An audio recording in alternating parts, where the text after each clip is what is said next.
Hey, hi everybody. You're watching, of course, Leaf Talk with other sports to boot, but we pretend we're being Leaf friendly.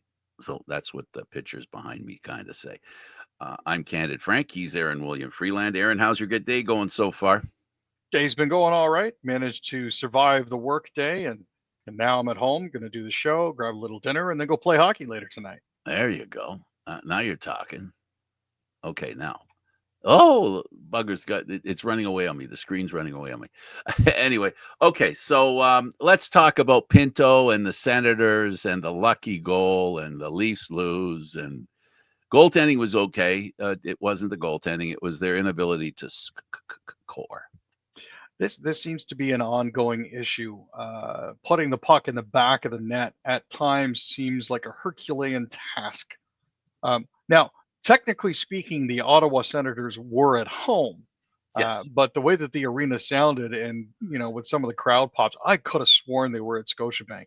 it was a great road Yeah, game for them. the Senators obviously are no stranger to seeing a sea of blue and white in the stands when they host the Leafs. But it's always nice, apparently, according to some sense, to send them home disappointed. I know that Shane Pinto scored the game winner midway through the third and held off the Leafs to record a 2-1 win. Um, I find it interesting. Uh, Pinto's goal was actually a deflection. Matthew Highmore threw out a pass and it deflected off Pinto's knee. Mm-hmm. Um, this is, very similar to a case that was called back for the Leafs, where a player had it go in off their shin and it was ruled a kicking motion. Um, but the Leafs aren't usually on the right side of those sorts of calls. So, What do you think you are? What do you think they are? The Kansas City Chiefs? well, you got to be really, really lucky. You got to have Taylor Swift on your side for that sort of thing. I got to tell you That that much right that now. that's probably has a lot to do with it. Probably, yeah. Well, the goal was eventually, I guess, Marner knocked it in. Is that what they ruled what it was after going off his shin? Mm-hmm. Okay. Marner batted at it, but instead of it making progress forward, it sort of, how a puck can flip, and it flipped and went in. He tried to fish it out, but the backhand removal didn't happen fast enough, and the puck ended up in the goal, and the Leafs end up losing 2-1. I got to tell you, though, it was a pretty intense game defensively. It was probably one of the better defensive games by two teams that I've watched play with the Leafs on the ice. Oh, definitely. And there's been a lot going around about how Riley's been playing lately and concerns over his standard of play. He did perform better in this game. Wasn't nearly as concerning, I have to say. Um, Tim Stutzla got to play the hero though. When he scored about halfway through the first period, that would mark 147 minutes and 53 seconds in which Ottawa had not scored a goal. So not only are the Leafs good for what ails you, but this actually was one of the stepping stones that helped Ottawa advance, as it were, in the standings. So we'll have to see what comes out of this at the end of the day. Check the injury reports, that sort of thing. But good on Ottawa for getting that win. Good on them for sending the Leafs fans home disappointed. But at the same time, there are signs of life. The back end didn't look nearly as bad for the Leafs as it had in previous games. So small comfort in that. Coach Berube wasn't happy with the knee. He felt a knee by Cousins on the rookie Quillen, and you could see his mother in the audience doing. Honestly, that was a gruesome collision. Just watching Quillen's leg flex backwards like that. I've done that a couple times myself. It's not fun. At the same time, I can't help but feel that Cousins was kind of gunning for it because the puck was no longer there. I mean, the puck was well gone, and bam, they collided. And it's one of those things where you look at it. Was it avoidable? Probably. Is Cousins known for this sort of thing? Yes. Will player safety do anything about it? Maybe. Probably not. At the end of the day, I'm just glad that Quillen stayed in the game. Yeah, Cousins. I think poetic justice. If you're right, if he was trying to hurt him, Yeah, um, because he left the game shortly afterwards. So he's been ruled out with a lower body injury after throwing the knee at the rookie. There you go. Well, it's that kind of thing can bite you, you know, bite you in the behind, and it did in this case. Shane Pinto of the Ottawa Red Blacks, Ottawa Senators, not happy with the amount of Leaf fans that are in there. He was pissed off. What's he pissed off about? Well, it's Does your he like home barn. collecting a paycheck? Does he like collecting a paycheck? Is a I mean, paycheck like okay with him? I mean, I wouldn't bet on it, but I'm reasonably certain that he enjoys it. Well, Uh, isn't it better to have Leaf fans in there than empty seats? I'm just saying. Personally speaking, I'm just saying. I'm I mean, just I've saying. never heard the crowd. I'll be honest with you. It's not something that's ever really bothered me, but like there are 41 games that Sens fans can get out to. I Yeah. think that this game for some of the season ticket holders was let's rob a Leafs fan day. Yeah. Uh, Well, it costs more money to go. Like if you buy individually, if you go to a Leaf game out of town, it's probably the most expensive out of town ticket for that team. Buffalo, especially. Like the tickets are worth twice as much when Toronto goes into Buffalo. but at So, the same time, it's still cheaper than going to the Scotiabank Arena. So but that's the bar is pretty high there. yeah, That bar is pretty high. Let's go over to the second intermission. We'll talk about the PWHL and Nurse and Miller. Talk about them. I was at this game. It was a great show to watch. Um, Sarah Nurse and Hannah Miller uh, really enjoy playing at Scotiabank Arena. Nurse checked in with the late game winner, and Miller scored twice. The Scepters actually beat the New York Sirens 4-2 before a sellout crowd of 19,102 at the Scotiabank Arena. Now, this crowd for the second battle on Bay Street was slightly smaller than the 19,285 for their first game at Scotiabank Arena last February when they shut out Montreal 3-0. But the amount of energy that the fans were putting into that game was great to see. Corinne Schroeder got beat with 5:54 remaining in the third. This was important because it allowed the Scepters to snap a two-game slide that they were on. They're 4-0-2-6 right now and last in the PWHL. Uh-oh. But by the same token, they're showing some signs of life. This was a team that went into the playoffs last year as a favorite and then just got an injury, one injury, and it changed everything. Everything changed. It, Let's talk about the Raptors. They're having some success lately. Total different team. I guess it's true. When you have a lot of injured players, you don't play as well. They're getting a lot of them back, and they're playing better. yeah, Scotty Barnes had 24 points and 11 rebounds. RJ Barrett and Cruz Boucher added 23 points each. And the Raptors pulled out another win, 122-119 on Thursday. This is their second win on the third win on the road right now. 4 out So of 5. that's 4 out of really 5. important. I think they're 4 out of 5. Last So 5. this has been a very good road trip for them. I mean, Excellent. Barrett, Barnes, and Boucher are the driving force behind Toronto's offense. They combined for BBB, 70 points. the triple Jalen blue line. Johnson is unfortunately injured. So that's an issue for Atlanta. And Johnson also sustained a left shoulder injury on Thursday. So, the Raptors have been taking advantage where they can. And good for them. I mean, a Yeah. little success doesn't hurt. Let's go over to the second period and we'll talk about Stolarz going to LTI. Or should I be nervous here, Aaron, for Leaf fans? Cap management room they're looking for. The Leafs have always been tied up against the cap. This is not something that's going to change. So, but yeah, putting him really on LTIR at this point is more of a paper transaction. But it's to clear a little space to make room for Nikita Grabenkin. They've also put Connor Dewar back down on the IR, retroactive to January 20th.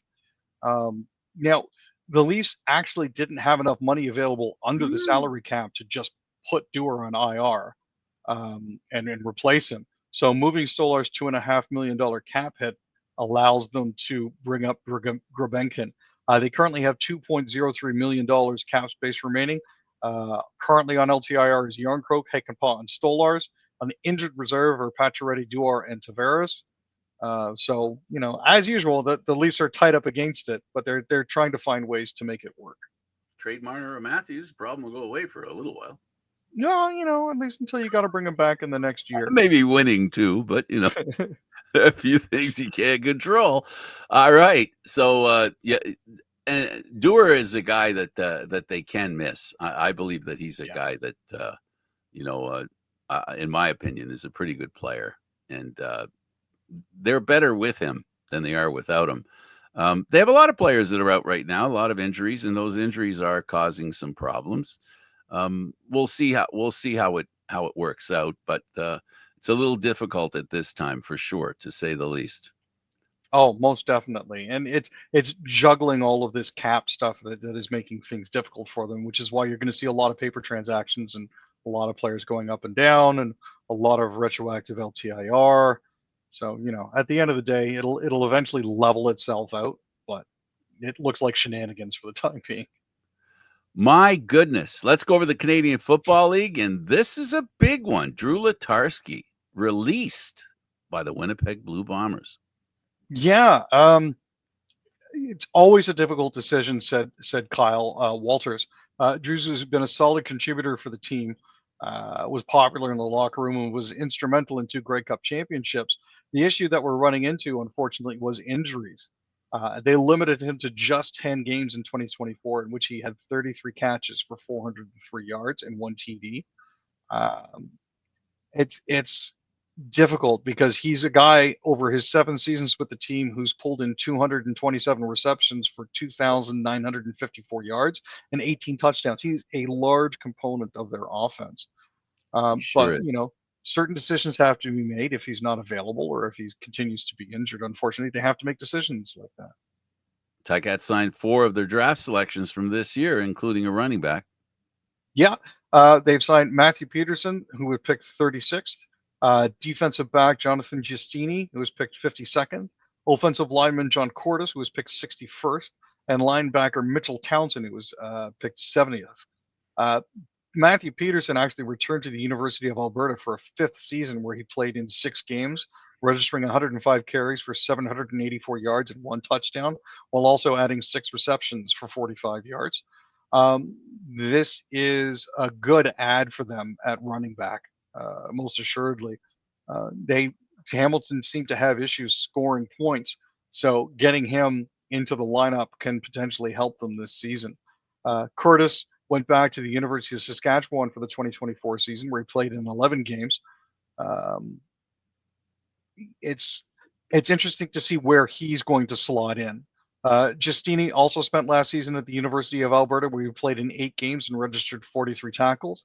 And Townsend actually spent time with the BC Lions last season before returning to the University of British Columbia, where he played in 9 games for the Thunderbirds, registering 79 total tackles.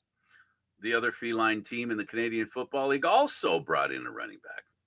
Yeah, the Lions have actually signed Alexander Horvath, uh, more popularly known apparently as Xander. Um, he had a 3-year stint in the NFL. He was selected in round 7 by the LA Chargers in 2022. He appeared in 15 regular season games in his rookie season with 16 yards from scrimmage and scored a touchdown in each of the Chargers' first 2 regular season games, including at KC on Thursday Night Football. So, used to the limelight, big, can score. He dressed in the AFC wildcard game at Jacksonville. It was released by the Chargers at the end of the 23 training camp and had a practice roster stint in Pittsburgh and training camp visits in New Orleans and Miami. The Bombers had some action too. The Stamps. My apologies. No worries. Yeah, Micah Tights has agreed to a contract. Is that how you pronounce his name? I was thinking the German pronunciation where the I is pronounced as the long one. But anywho, 6-year Canadian Football League veteran Tights has been eligible to become a free agent February 11th. They're glad to retain him, says Dave Dickinson. His work ethic and versatility are 2 things that will make them better in 2025. Oh, the Riders signed Nelson Locumbo, an important DB to their lineup. Great Canadian player. Oh, definitely. He's going to be in his 5th season with Saskatchewan after initially being drafted by the Roughies in the first round, 2nd overall of the 2021 CFL draft. He played all 18 regular season games in 24, starting week 1 at halfback before transitioning to safety for the remainder of the season. He's a versatile player. He's highly mobile, and he's good at bringing players down. So that's something that they can definitely use. Red Black signed Darius Pickett as well, former Argo key defender. Yep. They've extended the East Division All CFL D-back Darius Pickett through 2025. He was scheduled again to become a free agent February 11th. He's not only an incredible talent, said Bob Dice, but he's also an emotional leader for our group. Brings a lot of positive energy and a boundless compete level. You know, his debut season in Ottawa unfortunately ended in week 15 by way of a ruptured Achilles, but he still managed to get divisional All CFL nod. So, congratulations to him. Argos signed American defensive lineman Andre Carter. They got to find a couple of good defensive linemen. Both their lines are challenged right now. Yeah, there's a lot of holes that the Argos need to fill at this point. His rights were obtained in a trade earlier this month with Ottawa for Daniel Adeboboye. Carter spent time with the Bengals and Jacksonville Jaguars in 24 after being signed as an undrafted free agent by the Jags in May. It'll be interesting to see where he fits in. Certainly at this point, any little bit is going to help. Former Montreal backup goaltender Allen joins his team, the Devils, on the ice, and they win 4-3. Yeah, it was a good return for him. Most NHL players seem to have a soft spot for a few different arenas. Jake Allen, as a former member of the Habs, obviously has a soft spot for Montreal's Bell Center. But when you're there as the visiting team's goalie, obviously everything gets a little more charged up. He made 29 saves in the Devils' 4-3 overtime win over the Habs on Saturday. It was his first regular season start against Montreal and first at the Bell Center since being traded by the Habs to the Devils last March in exchange for a conditional third-round pick in this year's NHL draft. Any player who's only traded for draft tickets, I think, kind of wants to make his mark, and this was definitely a good one for Jake to make. The Sens beat Utah 3-1. They're in third and eyeing second and first. They're on a roll, Aaron. We've been talking about this team being a good team for a few years now. It finally is coming true. Yep. The last time the Sens were actually in the top three was October 24th when they stood second after a 4-2 start to the season. So it's been a while since they've actually been there, but they are now top three. They beat the Utah Hockey Club 3-1. This was following up, of course, their beating of the Leafs 2-1 the night before. Levi Merrilainen made 34 saves for the win. While all three of Ottawa's scorers, Ridley Griggs was his first in 12 games, Claude Giroux scored after 14, and Brady Tkachuk got his first goal in 11 games to put the game away. That was actually Brady's 181st goal of his career, moving him past Danny Heatley as the Senators' fifth best goal scorer of all time. Yeah, a little side story on the Utah Hockey Club. They were thinking of naming themselves a cooler name, literally and figuratively, the Yetis. Yeah, and there was. Unfortunately, they could not. Well, I think it was only contested based on the fact that they were slapping a geographical reference in front of the name. But I would be hard put to find people who would be confused when it comes to the Utah Yeti versus a Yeti mug. I can see more confusion between a Stanley Cup and the Stanley Cup. But it does. It like a Yeti is also, isn't that an animal? Isn't it a Yeti an animal? Yes. As well, right? So, yep. So I don't know. Sometimes it's like the Chicago Fire. You can't use that name. I don't know. Well, there is a football club called the Chicago Fire, so yeah, there exactly. is that. Yeah, I'm just saying. Let's look at the Jets and Flames. Velarde nets 4 points as Jets cool off the Flames 5-2. So Gabe Velarde got 2 goals and added 2 assists to lead the Jets to a 5-2 win over the Flames on Sunday afternoon. Scheifele, Mason Appleton, and Kyle Connor also scored. Nazem Kadri and Mackenzie Weegar replied for the Flames. Eric Comrie made 20 saves for Winnipeg, who are now 34-14-3 at Canada Life Center. That was actually his first win in 9 games. And Dan Vladar stopped 22 shots for Calgary, who are now 23-17-7. Less than 2 minutes. This is really neat for me. I love seeing stuff like this. Less than 2 minutes after the Jets had taken a 4-1 lead, Calgary actually responded quickly. Condry converted a pass from Jake Bean from behind the net and put the pass Comrie to reduce the deficit to 4-2. But after Calgary pulled to within 4-2, Scheifele scored on the power play to give the Jets the 5-2 cushion that they eventually ended up with. Low scoring game. Ovechkin on the ice didn't score. Washington lose 2-1 to the Knuckleheads. Yeah, so they effectively stopped the Capitals' win streak at 6. It looked like they were just starting to pick up speed. Quinn Hughes actually scored twice. So the Washington Capitals are actually leading the NHL right now thanks to their 6-game win streak. Oh, they're quite they're cooled out first in the conference. They're sitting pretty right now. Anything but a major collapse maybe would. They're on their way to making the playoffs once again, but this time without difficulty. Good for them and good for Ovechkin. He has a couple of goals that he wants to get. I wanted to talk to you about the Leaf lines. I just wanted to mention you got Bobby McMahon up there with Austin Matthews and Mitch Marner, Max Domi with Pontus Holberg, and William Nylander, Steven Lorentz, David Kampf, Nicholas Robertson, and this line, the Jacob Quinlan, Fraser Minton, and Ryan Reeves. It's an interesting look on the fourth line. I'll give it that much. I'm looking at that line and saying to myself, that's an interesting line. You've got young speed and old fists. And Fraser Minton hasn't entirely looked out of place, but he's a pretty tough player too. He can take care of himself. I don't mean pugilistically. I mean physically. He's pretty good physically. And Jacob Quinlan's a guy who's pretty responsible all over the ice.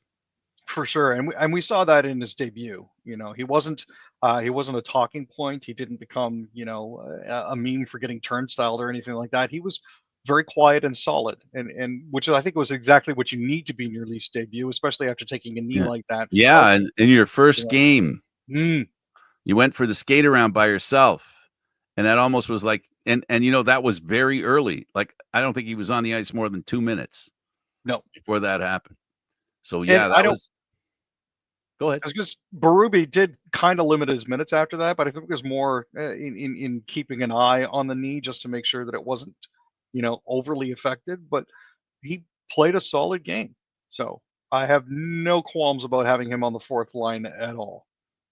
And if I said there were 1, 2, 3, 4, 5 players that you could easily pull out of this lineup and replace them with players that would probably be better and the team would be better, that wouldn't be an exaggeration right now.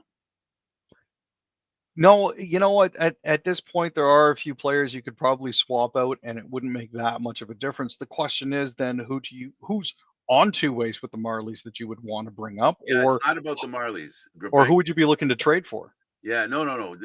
I'm basically saying the players that are sitting on the sideline, like Pacioretty, and you've got a few there on the sideline that would look better in the Leaf lineup. That game against Ottawa was a well-coached team with not enough talent to win. That's how I would have defined that loss against Ottawa.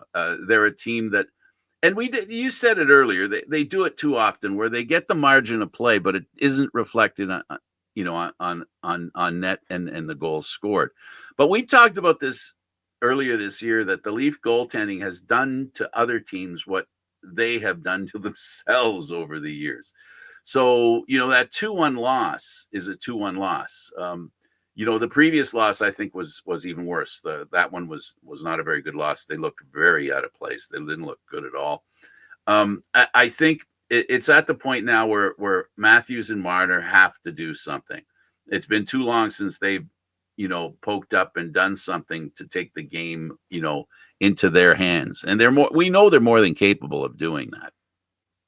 Well, I mean, you can just take a look at their stats over the last 10 games. Austin Matthews has had 12 points in his past 10 games. Bobby McMahon has had 5 points in the last 10. Marner's only had 1 goal, but he's had 11 assists. That goal count has got to come up. Pontus Holmberg needs to start scoring. He's second line center right now, which is, a little puzzling to me. to Yeah, stretch. But you Domi's notice only got. the Nylander takes the face-offs. I don't know if you noticed. I did see him take a couple different Yeah. face-offs. You So know, they're avoiding that a little bit in a tiny bit of a way. I think the other thing that I think they miss more than anything, to be honest with you, the thing that they miss the most is that guy that used to be the captain. oh, there's no I think denying they that miss there's a him. massive hole. He's a centerman, and you've got Holmberg, Camp, and Minton, the other three centers. That's not an all-star lineup. And the problem that you run into here is the first line. The first line has 11 goals in the past 10 games. The second line has 5 goals in the past 10 games, and that's all Willie Nylander. Holmberg and Domi both don't have goals. The Yeah, third line Domi's has 4 goals in the last 10 games. There's nothing. There's no secondary scoring here, and that is just frustrating as all get out. Yeah, it is if you're a Leaf fan. It isn't if you're if you're one of the opposition. That's fair. Um, Aaron, this was fun. Appreciate it. All right, he's Aaron William Freeland. I'm Candid Frank Stanisci. Thank you for watching. A little bit of sport talk with the Leafs as a kind of focus. Have a great day, everybody.